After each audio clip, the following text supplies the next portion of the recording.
오늘 우리에게 주시는 하나님의 말씀은 시편 23편 4절에서 6절까지의 말씀입니다. 귀한 하나님의 말씀 같이 봉독해 올리도록 하겠습니다. 함께 봉독하겠습니다. 시작. 내가 사망의 음침한 골짜기로 다닐지라도 해를 두려워하지 않을 것은 주께서 나와 함께 하심이라. 주의 지팡이와 막대기가 나를 안위하시나이다. 주께서 내 원수의 목전에서 내게 상을 차려주시고 기름을 내 머리에 부으셨으니 내 잔이 넘치나이다. 내 평생의 선하심과 인자하심이 반드시 나를 따르리니 내가 여호와의 집에 영원히 살리로다. 아멘. 주의 말씀은 내 발의 등이요 내 길의 빛이니이다. 아멘.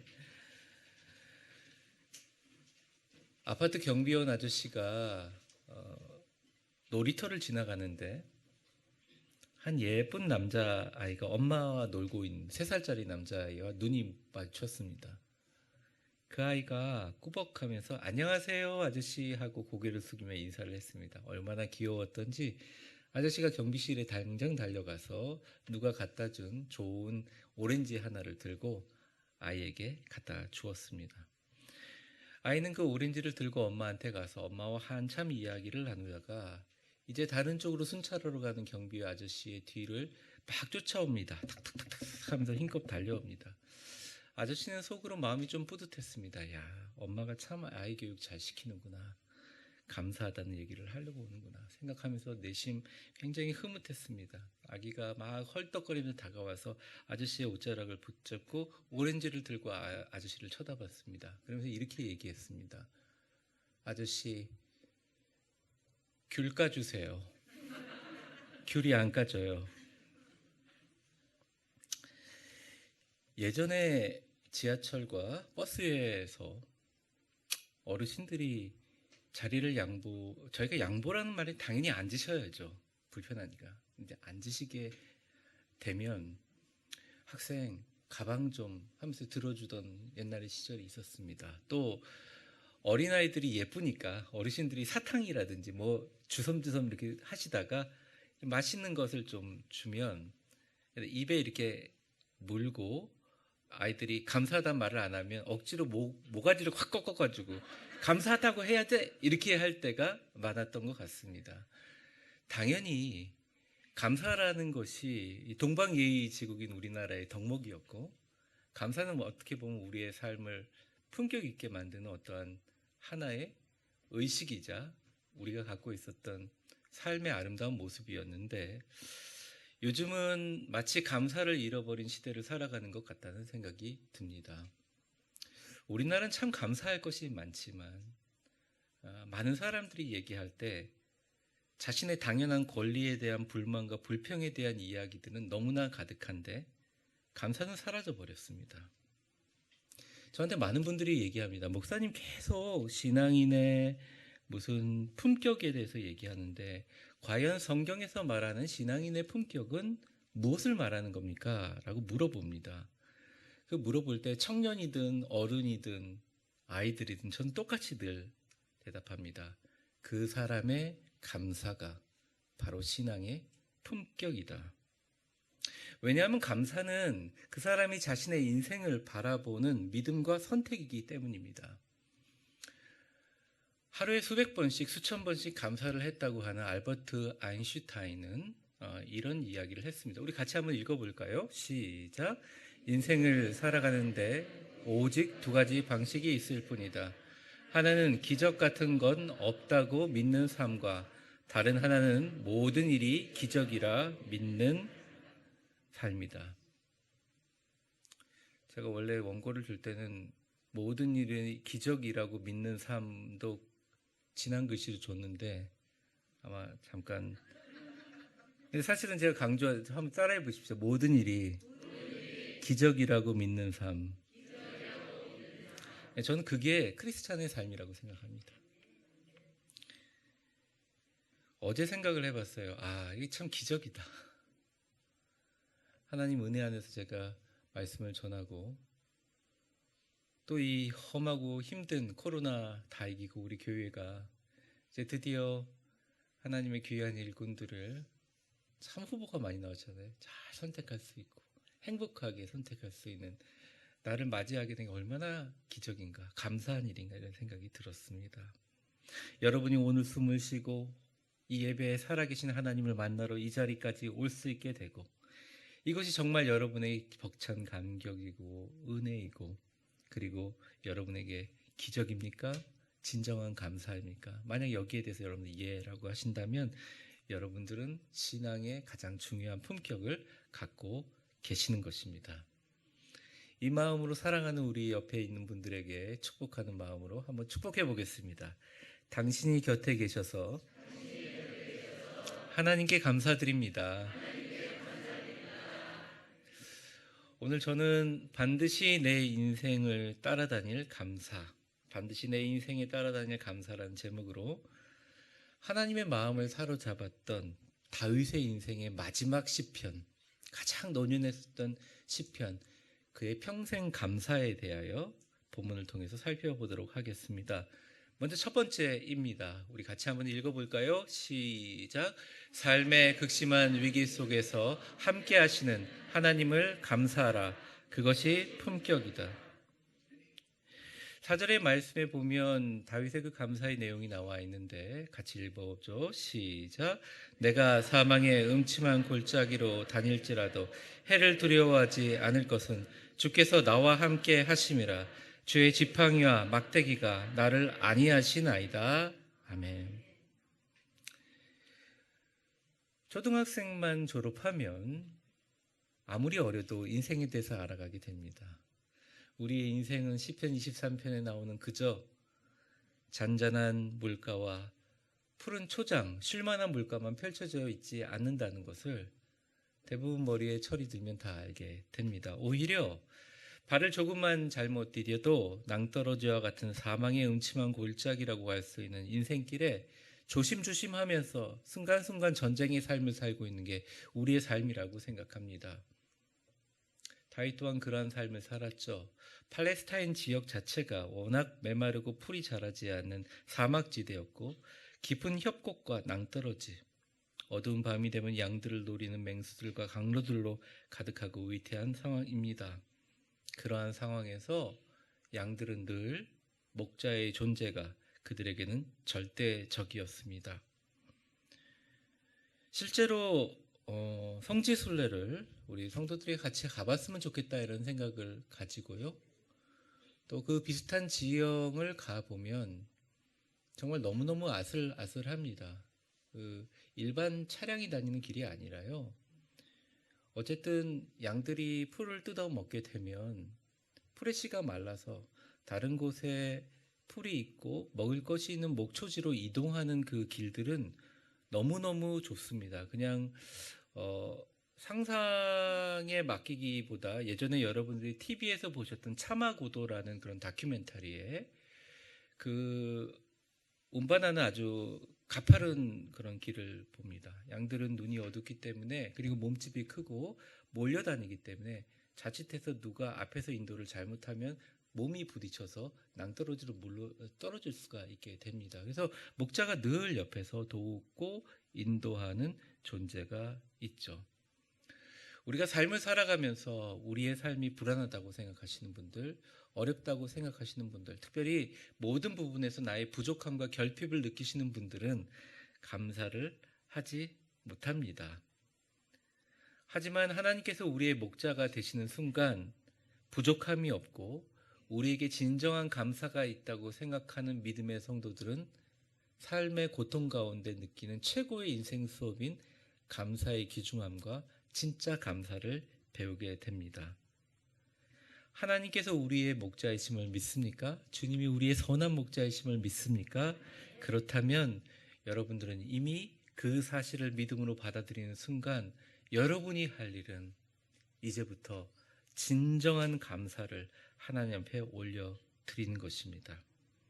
여러분이 어려움을 당하셨더라도 감사를 배우신다면 여러분은 인생의 가장 큰 축복의 수업을 받으신 겁니다.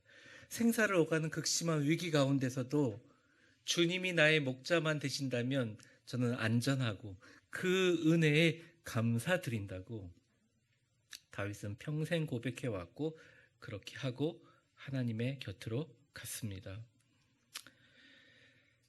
일부 예배 때도 말씀을 드렸지만 어제도 마찬가지고 또 수많은 삶의 상황 가운데 우리 많은 성도들이 정말 정말 해결할 수 없는 문제들을 붙들고 하나님과 기도의 씨름을, 그리고 삶 속에서 정말 하나님께 간절히 기도하는 신앙의 아름다운 모습을 보게 됩니다. 목사님, 우리 가족 건강, 먹고 사는 문제, 자녀의 미래 너무 불안합니다. 위험합니다. 말씀을 할 때마다 가슴이 내려앉습니다. 또 깊은 책임감과 제가 더 기도하고 더 그 성도들을 위해서 최선을 다해야겠다라는 다짐을 하게 됩니다. 물론 이 상황들은 맞아요. 하지만 다윗의 입장에, 다윗이 보는 찬양과 감사의 입장에서는 이것은 우리의 목자가 없을 때는 그렇게 생각할 수 있지만 함께 하시는 선한 목자와 주님이 있는 한 우리는 만족하고 안전하다는 것입니다. 내가 사망의 음침한 골짜기를 다닐지라도 해를 당할 것을 두려워하지 않을 것은 주께서 나와 함께 하심이라. 이 다윗의 감사가 있을 때 이것이 바로 나의 신앙의 품격이 됩니다. 어깨를 치료하면서 저한테 체외 충격파를 하라고 하더라고요. 너무 비싸서 안 하고 있습니다. 왜 안 하냐고 계속 그래서 그 잔소리 하지 말라고 의사분한테 어저께 얘기를 했습니다. 대신할 수 있는 게 튜빙 고무줄 땡기는 거라 7,000원짜리 고무줄 사가지고 몇천 번씩 땡기고 있는데 아주 좋아지고 있고 좋아졌습니다. 근데 궁금하더라고요. 왜 체외 충격파가 그렇게 비싼 돈을 주고 하고 효과가 있는지 보니까 그걸 막 때려가지고 몇 번 찍는 것마다 돈이 다르더만요. 뭐 10,000번 찍는데, 만 번 찍으면 죽죠, 사람이. 1,000번 찍는데 뭐 3만 얼마 이렇게 얘기를 하는데 막 찍어가지고 결국 그 아픈 데다가 미세한 균열을 만든답니다. 그럼 미세한 균열을 만들면 우리의 몸이 그 균열을 보완하기 위해서 몸에서 온갖 좋은 치료 물질이 나와서 치료하면서 잘 고쳐지지 않은 옆에 있는 염증조차도 같이 고쳐진다는 것이죠. 제가 그걸 들으면서 이런 생각을 했습니다. 우리에게 수많은 체해 충격파 같은 것들이 반드시 나를 치료하시고 반드시 나를 선하시고 인자하신 길로 인도하신다만 믿는다면 그것은 우리에게 놀라운 축복이 될 것이다. 그것을 가능하게 하는 것은 뭐냐? 그것을 받아들이는 삶의 태도, 감사이다. 저는 생각합니다. 여러분들에게 이러한 감사가 있기를 주의 이름으로 축원합니다. 주의 지팡이와 막대기로 나를 안위하시나이다 얘기합니다. 목자가 들고 있는 길쭉한 물건은 지팡이일 때는 인자하고 세심한 손길로 양들이 굴러떨어지지 않게 이렇게 인도하거나 끝에 달린 동구 이렇게 되어 있는 부분을 가지고 이렇게 잡아서 위험하지 않는 곳으로 이렇게 끌어당기는 역할을 합니다. 지팡이는 평상시에 인자하고 세심한 손길로 우리를 인도하시는 주님의 손길을 의미합니다. 그런데 위기 상황이 닥치고 어려움이 생기고 물질적으로 건강으로 자녀의 문제가 어려울 때 주님은 그 지팡이가 공격과 수비의 막대기가 되어서 권능의 팔로 인도하여 맹수와 우리를 넘어뜨리려거나 악한 마귀의 권세의 공격과 세상의 모든 위협으로부터 피할 길을 내시는 하나님의 권능의 팔이 되게 되는 거죠. 그것을 목자의 비유를 통해서 다윗은 감사하고 있습니다. 저는 감사하는 사람들이 그 열매를 현실에서 맺을 수 있다고 생각해요. 많은 사람들이 본질적으로 사람들에게 얘기하지 않지만 내 인생이 왜 이렇게 안 풀리냐 이렇게 생각하시는 분들이 있을 수 있습니다. 물론 거기에 대한 여러 가지 얘기들이 있고 또 수많은 것들에 대한 인문학적인 자기개발적인 얘기가 있지만 성경은 아주 단호하게 이야기합니다. 하나님께 감사하는 자에게 하나님의 길을 열어주신다. 하나님 앞에 감사로 제사를 드리는 자가 하나님을 영화롭게 할 뿐만 아니라 그들의 삶을 통해서 하나님의 영광을 보여주신다. 성경 말씀 그대로입니다. 많은 사람들이 교회의 아름다운 부흥을 꿈꿉니다. 사실 교회의 진정한 행복과 교회에 있는 모든 성도들의 기쁨과 아름다운 분위기는 목사님의 훌륭한 설교라든지 또 뭐 성도들의 분위기도 있지만 결국은 근본적으로 깊이 들어가 보면 성도들 개개인의 삶 가운데 복이 있어야 됩니다. 어쩔 수 없이 목회자들이 인정할 수밖에 없습니다. 경제적인 안정이 있어야 하고요. 또 그래도 건강을 유지하면서 하나님 앞에 나올 수 있는 좋은 몸의 컨디션의 상태가 있어야 되고요. 어려운 일이 있지만 기도할 때마다 응답받는 하나님의 작은 기적들이 연속적으로 이어져야 우리 성도들이 신앙생활하면서 조금 예민한 일들을 예민하게 받아들이지 않고 감사하고 너그럽게 사랑하고 품어주고 이해해주며 그런 사람들이 많이 모인 곳에 사람들이 모이고 싶어 합니다. 결국 하나님 앞에 사람들을 세운다는 것은 이 사람들이 하나님 앞에 복받는 사람들을 많이 만들어주고 그 사람들의 복과 은혜와 축복의 샘물이 되어 그것들이 구리시로 또 우리 주변의 가정을 통해서 직장을 통해서 흘러나오는 것이 결국은 그것이 가장 중요한 핵심이라는 것이죠. 근데 그 핵심을 만드는 가장 중요한 원리가 뭐냐? 조그만 일에 불평하거나 어떤 의견을 제시해가지고 먼 것을 불만을 제시하는 일꾼들이 아니라 진짜 하나님 앞에 자그마한 것이라도 감사하며 그 사람의 인생을 따라다닐 하나님의 축복의 아름다운 문을 계속 열어가는 성도들이 아름답게 세워지고 아니 세워지지 않더라도 그런 성도들이 우리 교회에 많아질 때 우리 교회가 정말 그 안에서 기쁘고 행복하고 아름답고 하나님의 안전함을 경험하는 품격과 그 감사가 넘치게 된다는 거예요. 하나님의 지팡이와 막대기가 우리 삶 속에 수시로 역사한다는 것을 삶의 모든 경험과 자신의 어떤 신앙 간증으로 고백할 수 있고 그것을 나누는 아름다운 공동체가 교회가 될 때 그 교회에 갖고 있는 성도들의 삶의 아름다운 수준이 높아지고 품격은 자연스럽게 된다는 것이죠. 억지로 할 수 있는 것이 아니라는 것입니다. 담임 목사로서 여러분에게 축복합니다. 우리 위대한 교회 모든 성도님들은 오늘 항존직에 당선되든 안 되든 선출되든 안 선출되든 저는 이 자리에 오신 모든 분들이 복의 근원이 되시기를 바라고 그 복을 이끌어가는 첫 번째 발걸음이 여러분의 말과 행동과 여러분의 모든 영성의 기운이 하나님께 다윗처럼 감사하고 축복을 바라보는 그 아름다운 품격의 지향점이 되시기를 주의 이름으로 축원합니다. 위대한 교회, 위대한 하나님, 위대한 우리의 목자 되신 주님의 안위하심이 반드시 여러분의 인생에 따라다닐 것입니다. 떠나지 않으실 것입니다. 그것을 경험하는 여러분들 다 되시기를 주의 이름으로 축원합니다. 옆 사람 한번 축복하겠습니다. 하나님께서 당신과 함께 하십니다. 지팡이와 막대기로 안위해 주실 것입니다. 아멘. 두 번째입니다. 오늘 이 다윗의 마지막 시편에서 이것입니다. 제가 한번 읽어볼게요. 삶의 전 영역에서 주님과 함께 같이 읽으셔도 돼요. 그의 선하심과 인자하심을 경험함이 거룩합니다. 저는 이제 거룩함은 만들어내기가 어렵다고 생각합니다. 눈이 밝지 못한 사람들을 속일 수는 있어도 절대 하나님을 속일 수는 없습니다. 그 거룩한 그들의 삶과 거룩함은 반드시 드러나게 되어 있고 하나님 앞에 하나님의 눈을 피할 수가 없습니다. 하나님은 똑똑하고 지혜로운 사람을 쓰는 게 아닙니다. 복받고 여유 있는 사람을 쓰는 것도 아니에요. 하나님은 거룩한 자를 사실 사용하십니다. 거룩한 자가 어떠한지 살피셔서 이 땅의 도구로 삼으시고 일꾼으로 부르십니다.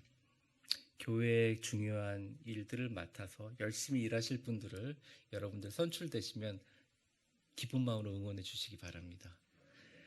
여러분이 한 것 같잖아요. 아니에요. 하나님이 하신 거예요. 어쨌든 그 사람이 어떤 사람이든 하나님이 하신 거예요. 그런데 하나님이 그 사람을 사용할 때 그 사람의 거룩함을 보신다는 거죠. 그럼 거룩함이란 무엇인가? 거룩함은 모든 것이 오늘 찬양의 고백의 가사처럼 모든 것이 하나님의 은혜라고 고백하는 겸손이 거룩이라는 거죠. 삶의 전 영역에서 하나님의 선하심과 인자하심이 없었다면 나는 도저히 아무것도 아니라고 고백하는 사람이 진짜 거룩함이 있다는 것입니다. 그 거룩한 사람을 선택하는 것이죠. 투표와 선출의 과정이 있습니다. 하지만 하나님께서 세우신 것은 하나님이 세우신 것입니다. 절대적인 하나님 때문입니다. 나의 자격과 공로가 아닌 하나님의 전적인 은혜를 받아들여야 하고, 받아들이지 못하는 분들은 자격이 없다고 생각합니다.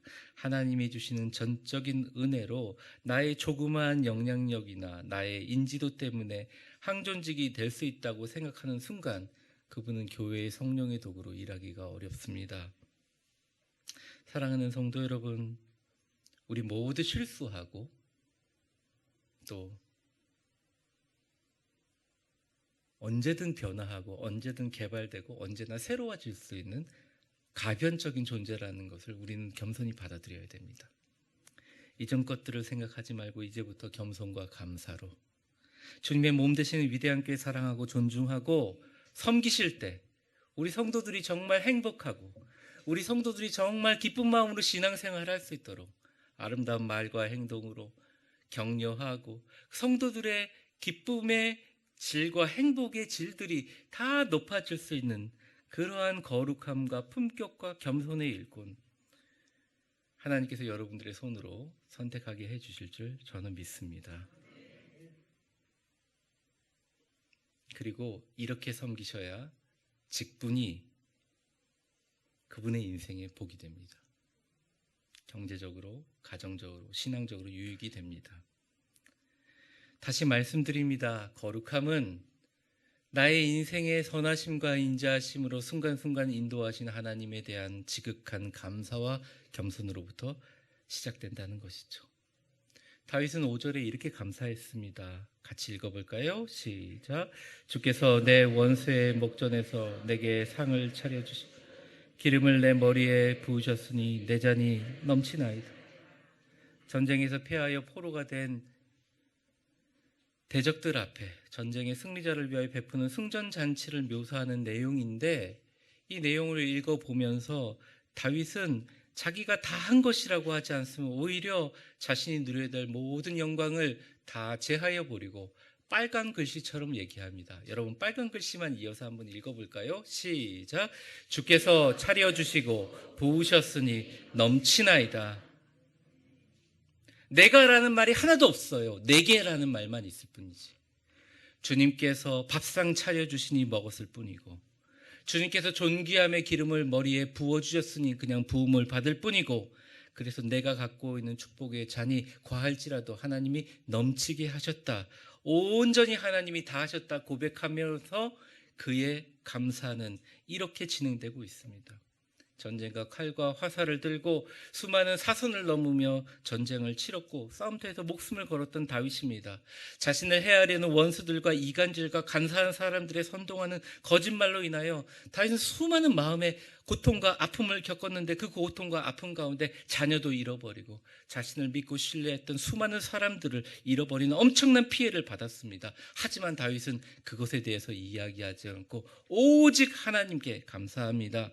내 원수 앞에서 이렇게 상다리가 부러지도록 잔치상을 마련해 주신 분이 하나님이시고 그 아름다운 기름을 나에게 부으셨으니 내 잔이 넘친다. 죽을 때 돼서 자신의 인생을 바라보며 이렇게 이야기하고 있습니다. 여러분이 한 일이 없다고 얘기할 때 하나님께서 여러분이 더한 것처럼 더하게 도와주시고, 여러분이 공로가 없다고 얘기하실 때 여러분들을 위대하게 만들어주시며, 하나님의 모든 것이 은혜라고 고백하는 그 찬양의 가사처럼 여러분이 말과 행동으로 살아갈 때 주님은 더한 축복을 주십니다. 그것은 단순히 선출되고 선출되지 않는 자들의 선택과 축복과 그 경계를 넘어서는 그 너머에 있는 위대함입니다. 바로 이 시편이 그를 위대하게 만들었고 다윗과 다윗의 왕국인 이스라엘을 위대하게 만드셨습니다. 사랑하는 성도 여러분, 여러분들은 교회 일꾼을 기도하며 오늘 선출하게 됩니다. 하나님은 이 투표라는 과정을 통해서 여러분의 진짜 신앙의 품격과 거룩함이 어디 있는지 살피십니다. 부디 여러분 모두에게 거룩하고 지혜로운 영을 허락하셔서 나는 그저 주께서 차려주시고 부르셨으니 넘치는 이 과분한 은혜와 복을 축복으로 산다고 겸손하게 고백하는 선한 일꾼, 감사와 긍정과 축복으로 위대한 교회 성도들을 사랑하고 그 성도들에게 아름다운 영향력을 끼칠 존중하고 귀한 일꾼들, 거룩함으로 잘 선택하는 아름다운 품격과 거룩함이 여러분에게 있으시기를 주의 이름으로 축원합니다. 우리 말씀을 한번 정리하도록 하겠습니다. 우리가 살아가는 인생의 매 순간은 하나님께서 우리에게 주신 귀한 선물이라고 생각합니다. 나의 삶이 너무 아깝습니다. 나의 삶이 너무 소중합니다. 신앙인의 거룩함은 모든 삶의 영역 가운데 하나님의 선하심과 인자하심이 있다고 믿는 사람입니다. 그 가운데 겸손이 있고 숭고함이 있고 거룩함이 있다고 생각합니다. 그리고 이러한 감사는 내 인생에 평생 따라다닐 신앙인만이 가질 수 있는 감사와 축복입니다. 어젯밤 비가 내리고 기온이 앞으로 내려갈 거라고 합니다. 오색 찬란했던 형형 색깔의 단풍잎들이 떨어지고 이제는 가을이 마무리되는 것을 느낍니다. 어쩌면 우리의 인생도 계절의 무상한 변화처럼 아무것도 아니고 허무하고 꿈 같은 것이라고 느끼는 분이 이 자리에 계시는지 모릅니다. 근데 신앙적으로 성경적으로 여러분에게 분명히 드리고 싶은 말씀은 여러분은 지금 11월 13일 오전 11시 48분 지금부터 사는 1초 1초는 너무나 복되고 보석 같은 인생일 것이고 여러분은 인생에 누구도 하지 못할 가장 존귀하고 귀한 일들을 감당하게 될 것입니다. 아멘이라고 하시든 믿든 안 믿든 상관없이 여러분의 모든 삶의 그러한 일들에 하나님의 선하심과 인자하심이 시작될 것입니다. 낙심하고 절망하셨던 분들이 계신다면 다른 것 다 잊어버리고 하나님이 여러분과 함께 하심을 믿으세요. 사람들 쳐다보며 의식하지 마시고 여러분과 함께 하시는 하나님께 집중하세요. 그러면 그 선하신 목자 되신 하나님께서 여러분과 반드시 함께 하실 줄 믿습니다. 시편 23편 다윗의 마지막 죽기 전에 썼던 마지막 시편 마지막 절은 이렇게 기록합니다. 내 평생의 선하심과 인자하심이 반드시 나를 따르리니 내가 여호와의 집에 영원히 살리로다. 여러분, 여러분의 하나님의 집은 어디입니까? 위대한 교회라고 생각합니다. 영원히 살 것입니다. 삶의 순간순간 기적과 은혜를 누리고 살 것입니다. 그의 인자하심과 선하심으로 품격과 겸손의 거룩함으로 살아가게 될 것입니다. 어제 전진영 집사님 장례를 마치면서 돌아오면서 이런 생각이 들었습니다. 언젠가 우리의 인생 장막이 벗겨지면 우리 모두도 주님 앞에 설 텐데 그때 정진욱 담임 목사야 부르지 않을 것 같아요. 진우가 라고 불러주실 것입니다. 그때는 목사도 장로도 항존직도 일반 성도도 아닌 하나님의 자녀로 우리는 그분 앞에 벌거벗은 것처럼 살 날이 오게 될 것입니다. 중요한 것은 우리가 뭐가 되느냐가 중요한 것이 아니라 지금부터 살아갈 앞으로의 인생이 하나님 앞에 어떠한 감사가 되느냐, 그것이 우리의 인생의 목표 아닐까요? 그리고 그것이 하나님 앞에 영광 아닐까요? 저는 그렇게 생각합니다. 다윗의 인생의 마지막 고백, 우리 함께 소리내어 고백해 보겠습니다. 내 평생에 선하심과 인자하심이 반드시 나를 따르리니 내가 여호와의 집에 영원히 살리로다. 아멘. 기도하겠습니다. 사랑과 은혜가 충만하신 하나님 아버지, 반드시 내 인생에 따라다닐 지극한 감사는 주님의 선하심과 인자하심을 믿습니다. 이 품격과 거룩함으로 하나님의 집에 영원히 살겠습니다. 살아가겠습니다. 남은 내 인생 주님의 영광이 되게 하여 주옵소서. 예수님의 이름으로 기도합니다. 아멘.